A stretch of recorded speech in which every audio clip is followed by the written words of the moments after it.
One of these phones promised to be made in America. The other one just promises to cost you way more money. Let's see which one's actually worth your cash. Let's take a closer look. Which one is worth it? This is the Trump Mobile T1, $500, gold finish, flag on the back, sounds patriotic. Except it's not actually made in America. 6.8-inch display, 12 gigs of RAM, 500 gigs of storage. On paper, that's a solid mid-range spec sheet for the price. And it looks premium, right?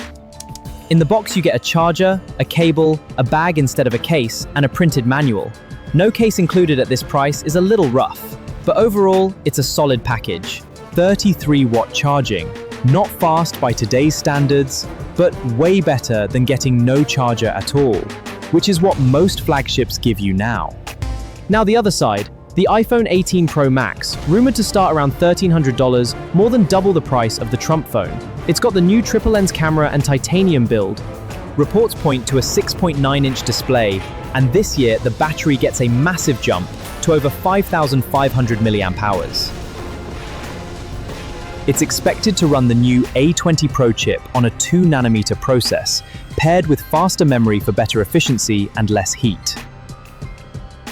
Camera-wise, leaks suggest a 200-megapixel main sensor on the Pro Max next to a 48-megapixel ultra-wide and telephoto. That's a massive upgrade. Imagine the detail in your shots. The Trump phone can't compete there. 50-megapixel main, 50 telephoto, 8 wide. Fine for the price, but nowhere near flagship territory.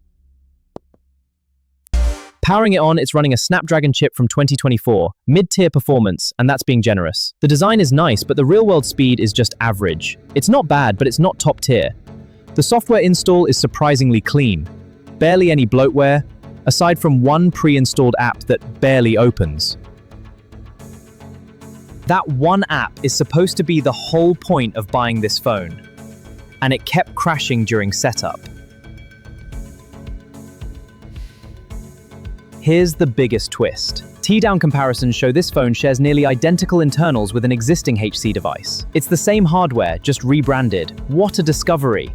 Same chip, same layout, just a new gold shell and a flag sticker. It's a rebadge, not a new phone built from scratch. Look at the back, it's the same triple camera setup as the red iPhone. Meanwhile, leaks around the iPhone 18 point out a new dark cherry color option, alongside sky blue, black, and silver. That's a bold new lineup for the iPhone 18.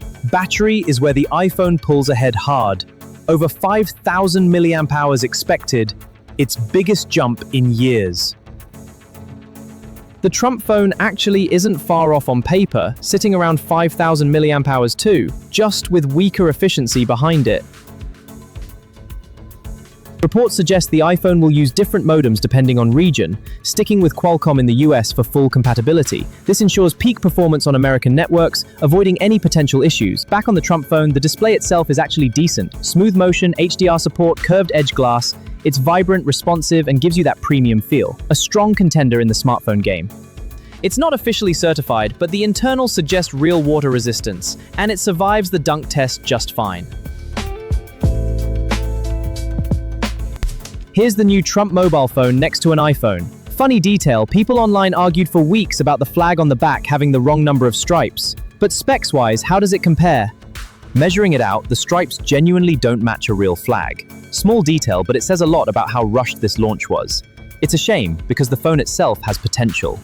So here's the real question. Is either phone actually worth its price tag this year? The Trump Mobile T1 has a bold design, but is it innovative enough? And the iPhone 16 Pro is powerful, but is it worth the premium? For $500, the Trump phone is a fine mid-range device. Just don't buy it expecting anything made in America.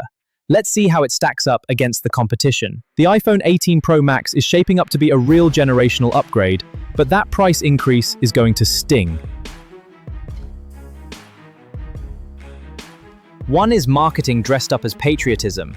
The other is premium pricing dressed up as innovation. Which one will you choose? If you want raw value, the Trump phone barely gets there despite the controversy. If you want the best possible hardware, the iPhone wins easily. Neither one is really about the phone anymore. It's about the story behind it. And this year, that story matters more than the specs. Which one would you actually buy? Drop your pick below, and I'll see you in the next one.